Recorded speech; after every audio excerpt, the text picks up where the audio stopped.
Oven ಬೇಡ, ಹಾಗೆ ಮೈದಾ ಹಿಟ್ಟು ಕೂಡ ಬೇಡ. ಹೆಲ್ತಿಯಾಗಿ ಮಕ್ಕಳಿಗೋಸ್ಕರ ಬೇಕ್ರಿ ಸ್ಟೈಲ್ನಲ್ಲೇ ಹನಿ ಕೇಕ್ ತುಂಬ ಈಸಿಯಾಗಿ ಕುಕ್ಕರ್ನಲ್ಲಿ ಹೇಗೆ ಮಾಡೋದು ಅಂತ ತಿಳಿಸ್ಕೊಡ್ತೀನಿ.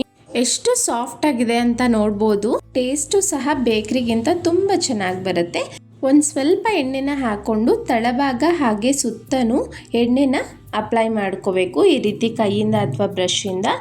ಬಟರ್ ಪೇಪರ್ ಇದ್ದರೆ ಬಟರ್ ಪೇಪರ್ ಹಾಕೋಬೋದು, ಎಲ್ಲರ ಹತ್ರ ಇರಲ್ಲ, ಅದಕ್ಕೆ ಈ ರೀತಿ ತೋರಿಸ್ತಾ ಇದ್ದೀನಿ. ಈ ರೀತಿ ಸ್ವಲ್ಪ ಗೋಧಿ ಹಿಟ್ಟು ಹಾಕ್ಕೊಂಡು ನೀಟಾಗಿ ಕೋಟ್ ಮಾಡಿಕೊಂಡು ಎಕ್ಸಸ್ ಹಿಟ್ಟು ಏನಿರುತ್ತೆ ಎಕ್ಸ್ಟ್ರಾ ಅದನ್ನು ತೆಗೆದು ಪಕ್ಕಕ್ಕಿಡಿ. ಮನೆಯಲ್ಲಿ ಯಾವುದಾದ್ರೂ ಒಂದು ಗ್ಲಾಸ್ನ ಅಳತೆಗೆ ಅಂತ ಇಟ್ಕೊಳ್ಳಿ. ಅರ್ಧ ಗ್ಲಾಸ್ ಮೊಸರನ್ನ ಹಾಕೊಳ್ತಾ ಇದ್ದೀನಿ.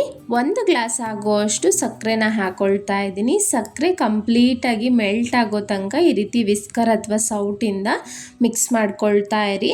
ನಮಗೆ ಸಾಫ್ಟ್ ಕನ್ಸಿಸ್ಟೆನ್ಸಿ ನೋಡಿ, ಶೈನಿಯಾಗಿ ಸ್ಮೂತಾಗಿ ಬರಬೇಕು. ಸುಮಾರು 4 ನಿಮಿಷಗಳ ಕಾಲ ಇದೇ ರೀತಿ ಮಾಡಿದ್ರೆ ಆ ಸ್ಮೂತ್ ಟೆಕ್ಸ್ಚರ್ ಅನ್ನೋದು ನಿಮಗೆ ಬಂದ್ಬಿಡುತ್ತೆ. ಈಗ ಹೆಲ್ತಿ ವರ್ಷನ್ ಮಾಡಬೇಕು ಅಂತ ನಾನಿಲ್ಲಿ 2 ಗ್ಲಾಸ್ ಆಗುವಷ್ಟು ಗೋಧಿ ಹಿಟ್ಟು ತೊಗೊಂಡಿದ್ದೀನಿ. ನೀವು ಮೈದಾ ಬೇಕಾದರೂ ಹಾಕ್ಬೋದು. ನೋಡಿ, ಗೋಧಿ ಹಿಟ್ಟು ಹಾಕಿದ್ಮೇಲೆ ಒಂದ್ಸಲ ಚೆನ್ನಾಗಿ ಮಿಕ್ಸ್ ಮಾಡ್ಕೊಳ್ತಾ ಇದ್ದೀನಿ.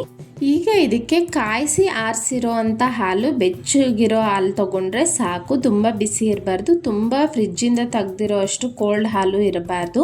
ಬೆಚ್ಚಗಿರೋ ಅಂಥ ಹಾಲನ್ನ ತೊಗೊಂಡು ಅರ್ಧ ಗ್ಲಾಸ್ ಆಗುವಷ್ಟು ತೊಗೊಂಡಿದ್ದೀನಿ. ಇಲ್ಲಿ ಸ್ವಲ್ಪ ಸ್ವಲ್ಪನೇ ಹಾಕ್ಕೊಳ್ತಾ ಮಿಕ್ಸ್ ಮಾಡ್ಕೊಳ್ತಾ ಬನ್ನಿ. ನಿಮ್ಗೇನಾದರೂ ಬ್ಯಾಟರ್ ಸ್ವಲ್ಪ ಗಟ್ಟಿ ಇದೆ ಅನಿಸಿದ್ರೆ 1 ಟೇಬಲ್ ಸ್ಪೂನ್ ಎಕ್ಸ್ಟ್ರಾನೇ ಹಾಕ್ಕೊಂಡು ಮಿಕ್ಸ್ ಮಾಡ್ಕೊಳ್ಳಿ. ನೋಡಿ, ಈ ಕನ್ಸಿಸ್ಟೆನ್ಸಿ ಇರಬೇಕು. ಈಗ ಇದಕ್ಕೆ ಅರ್ಧ ಗ್ಲಾಸ್ ಆಗುವಷ್ಟು ಯಾವುದೇ ಫ್ಲೇವರ್ ಇಲ್ಲದೆ ಇರೋವಂಥ ಅಡುಗೆ ಎಣ್ಣೆ, ನಾನಿಲ್ಲಿ ಗೋಲ್ಡ್ ವಿನ್ನರ್ ತೊಗೊಂಡಿದ್ದೀನಿ. ನೋಡಿ, ಅದನ್ನು ಹಾಕಿ ಚೆನ್ನಾಗಿ ಮಿಕ್ಸ್ ಮಾಡ್ಕೊಳ್ಳೋಣ. ಗೋಧಿ ಹಿಟ್ಟು ಹಾಕೋಕ್ಕಿಂತ ಮುಂಚೆನೇ ಆಯಿಲ್ನ ಹಾಕ್ಕೊಂಡ್ರೆ ಮಿಕ್ಸ್ ಮಾಡೋದು ಇನ್ನೂ ಈಸಿ ಆಗುತ್ತೆ ನಿಮಗೆ. ಈಗ ಇದಕ್ಕೆ 3/4 ಟೀ ಸ್ಪೂನ್ ಆಗೋವಷ್ಟು ಬೇಕಿಂಗ್ ಪೌಡರ್, 1/4 ಟೀ ಸ್ಪೂನ್ ಆಗೋವಷ್ಟು ಬೇಕಿಂಗ್ ಸೋಡಾ ಹಾಕ್ತಾ ಇದ್ದೀನಿ. ಹಾಗೆ ರುಚಿ ಬ್ಯಾಲೆನ್ಸ್ ಮಾಡೋದಕ್ಕೆ ಒಂದೇ ಒಂದು ಚಿಟಿಕೆ ಉಪ್ಪನ್ನ ಹಾಕ್ಕೊಳ್ಳಿ. ಎಲ್ಲವನ್ನು ಒಂದ್ಸಲಿ ಮಿಕ್ಸ್ ಮಾಡ್ಕೊಳ್ಳೋಣ. ಬೇಕಿಂಗ್ ಪೌಡರ್, ಸೋಡಾ ಹಾಕಿದ್ಮೇಲೆ ತುಂಬ ಹೊತ್ತು ಬ್ಯಾಟರ್ನ ಇಡಕ್ಕೆ ಹೋಗಬಾರ್ದು. ಅದಕ್ಕೆ ಮೊದಲೇ ಕುಕ್ಕರ್ನ ರೆಡಿ ಮಾಡಿ ಇಟ್ಕೊಂಡಿದ್ದು. ಈಗ ಕುಕ್ಕರ್ಗೆ ಹಾಕ್ಕೊಳ್ತಾ ಇದ್ದೀನಿ. ಕನ್ಸಿಸ್ಟೆನ್ಸಿ ನೋಡಿ ಯಾವ ರೀತಿ ಇದೆ ಅಂತ. ಈ ರೀತಿ ಬಂದರೆ ಕೇಕ್ ತುಂಬ ಫ್ಲಫಿಯಾಗಿ ಸ್ಪಾಂಜಿಯಾಗಿ ಬರುತ್ತೆ. ಒಳ್ಳೆ ಫ್ಲೇವರ್ಗೋಸ್ಕರ ಏಲಕ್ಕಿನ ಕುಟ್ಟಿ ಪುಡಿ ಮಾಡಿ 1/2 ಟೀ ಸ್ಪೂನ್ ಆಗೋವಷ್ಟು ಹಾಕ್ಕೊಳ್ತಾ ಇದ್ದೀನಿ. ನೀವು ವೆನಿಲಾ ಎಸೆನ್ಸ್ ಇದ್ದರೆ ಅದನ್ನು ಸಹ ಹಾಕ್ಕೊಳ್ಬೋದು. 1-2 ಸಲ ಟ್ಯಾಪ್ ಮಾಡಿ. ಈಗ ದಪ್ಪ ಇರುವಂಥ ತವ ಇರುತ್ತೆ ಅಲ್ಲ, ಆ ತವನ ಇಟ್ಟು ನಂತರ ಕುಕ್ಕರ್ನ ಇಟ್ಟು, ನಾನು ಇಲ್ಲಿ ವಿಸಿಲ್ ಹಾಕ್ತಾ ಇಲ್ಲ, ಹಾಗೆ ಕ್ಲೋಸ್ ಮಾಡ್ತಾ ಇದ್ದೀನಿ. ನೋಡಿ, ಲೋ ಟು ಮೀಡಿಯಮ್ ಫ್ಲೇಮಲ್ಲಿ ಸುಮಾರು 40 ನಿಮಿಷ ಬೇಕ್ ಮಾಡ್ಕೋಬೇಕಾಗುತ್ತೆ. ನಾನಿಲ್ಲಿ ಸುಮಾರು 45 ನಿಮಿಷ ಆದಮೇಲೆ ಓಪನ್ ಮಾಡಿ ನೋಡಿದ್ದೀನಿ. ನೋಡಿ, ನೀವು 30 ಮಿನಿಟ್ಸ್ ಆದಮೇಲೆ ಆಗಾಗ ಚೆಕ್ ಮಾಡ್ಕೊಳ್ತಾ ಇರ್ಬೋದು. ಟೂತ್ಪಿಕ್ಕಿಂದ ಚುಚ್ಚಿ ನೋಡಿದಾಗ ಒಂಚೂರು ಅಂಟಬಾರ್ದು. ಈ ರೀತಿ ಇದ್ದರೆ ಕರೆಕ್ಟಾಗಿ ಬೇಕಾಗಿದೆ ಅಂತ. ಈಗ ಸ್ಟವ್ನ ಆಫ್ ಮಾಡಿ ಇದು ತಣ್ಣಗಾಗೋಕ್ಕೆ ಬಿಟ್ಬಿಡೋಣ.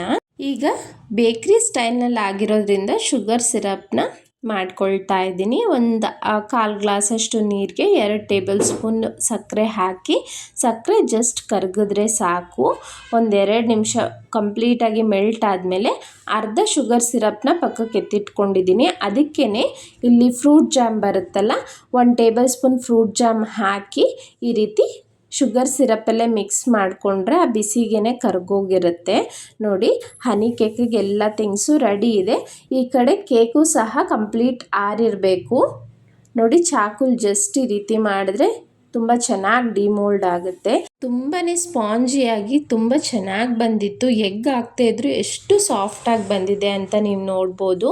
ಈ ರೀತಿ ಟೂತ್ಪಿಕ್ಕಿಂದ ಚುಚ್ಕೊಂಡು ಈ ರೀತಿ ಶುಗರ್ ಸಿರಪ್ನ ಹಾಕಿದ್ರೆ ಕ್ಲೀನಾಗಿ ಅಬ್ಸರ್ವ್ ಆಗುತ್ತೆ. ಈಗ ನಾನು ಜಾಮ್ನ ಹಾಕೊಳ್ತಾ ಇದ್ದೀನಿ. ನೋಡಿ, ಈ ಜಾಮ್ ಏನಾದರೂ ಸ್ವಲ್ಪ ಹೊತ್ತು ಬಿಟ್ಟರು ಗಟ್ಟಿ ಆಗಿಬಿಡುತ್ತೆ. ನಿಮ್ಗೆ ಗಟ್ಟಿ ಅನಿಸಿದ್ರೆ ಜಸ್ಟ್ ಬಿಸಿ ಮಾಡ್ಕೊಳ್ಳಿ. ಈ ರೀತಿ ಸ್ಪ್ರೆಡ್ ಮಾಡಿಕೊಂಡು ಡ್ರೈ ಕೊಕೊನಟ್ನ ನಾನು ಸ್ಪ್ರಿಂಕಲ್ ಮಾಡ್ತಾ ಇದ್ದೀನಿ. ಬೇಕ್ರಿಗಿಂತ ತುಂಬಾ ಚೆನ್ನಾಗಿ ಬಂದಿತ್ತು, ಸಾಫ್ಟಾಗಿ. ಟೇಸ್ಟು ಅಷ್ಟೇ ತುಂಬಾ ಚೆನ್ನಾಗಿತ್ತು. ಒಂದು ಸ್ಮಾಲ್ ರಿಕ್ವೆಸ್ಟ್, ಪ್ಲೀಸ್ ಯಾರೆಲ್ಲ ಸಬ್ಸ್ಕ್ರೈಬ್ ಆಗಿಲ್ಲ ಸಬ್ಸ್ಕ್ರೈಬ್ ಮಾಡಿ, ಹಾಗೆ ವಿಡಿಯೋನ ಲೈಕ್ ಶೇರ್ ಮಾಡೋದನ್ನು ಮರಿಬೇಡಿ. ನೋಡಿ, ಎಷ್ಟು ಟೆಕ್ಸ್ಚರು ಅಷ್ಟೇ ತುಂಬ ಚೆನ್ನಾಗಿ ಬಂದಿದೆ. ನೀವು ಸಹ ಮಕ್ಕಳಿಗೋಸ್ಕರ ಮಾಡಿ ನೋಡಿ ಹೇಗೆ ಬಂತು ಅಂತ ಕಮೆಂಟ್ನಲ್ಲಿ ತಿಳಿಸೋದನ್ನ ಮರಿಬೇಡಿ. Thank you so much.